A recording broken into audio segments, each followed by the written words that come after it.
Hello guys, welcome back to my channel Rupali dot Ganesh. কেমন আছো সবাই? আশা করছি খুব ভালো আছো। আমি খুব ভালো আছো। গুড গুড ইভিনিং তো সবাইকে। আর এখন বাজে 4টা, মানে দুপুর 4টা বাজে, বিকেল হয়ে গিয়েছে। আর আমি পুরোপুরি ভাত খেতে বসে 4টা বাজে, 4:10 সবে এরকমই বসেছি মাত্র খেতে।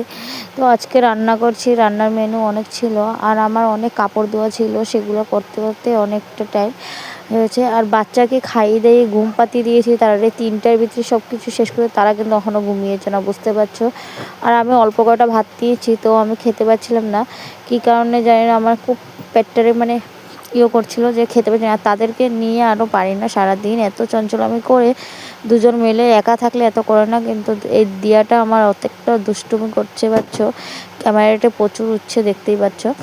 তারপর আমি আজকে রান্নার মেনু আছিল, সকালে আমি বানিয়েছিলাম এখানে চানা ভাজি, আর এখানে হলো আবার মাছের ডিম বড়া, তারপরে হলো শস্য দিয়ে মাছ দিয়ে বানিয়েছিলাম, তারপরে আলু দিয়ে মাছ দিয়ে একটা তরকারি টমেটো দিয়ে বানিয়েছি। সেগুলো দিয়ে আজকে আমার খাওয়া দাওয়া কমপ্লিট করতে লাগবে, যেহেতু এতটুকুই বানিয়েছি আর পারছিলাম না। মনে করেছিলাম এক তরকারি ভাত বানাবো, তারপরে বড় মশাই নিয়ে আসছে মাছ।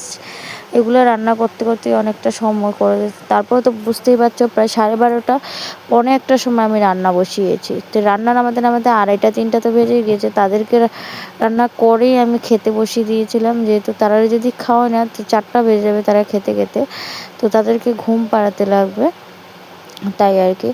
আর ঘরের বউরা তো এমনিও দেরিতে খায়, তো এই আর কি খাচ্ছি। আর সংসারের আগে আমি কিন্তু প্রায় আমি বিয়ের আগে আগে খেয়ে নিতাম, তো বিয়ের পর থেকে আর আগে খাওয়া হয় না, পরেই খাওয়া হয়। তো আজকের মতন টাটা।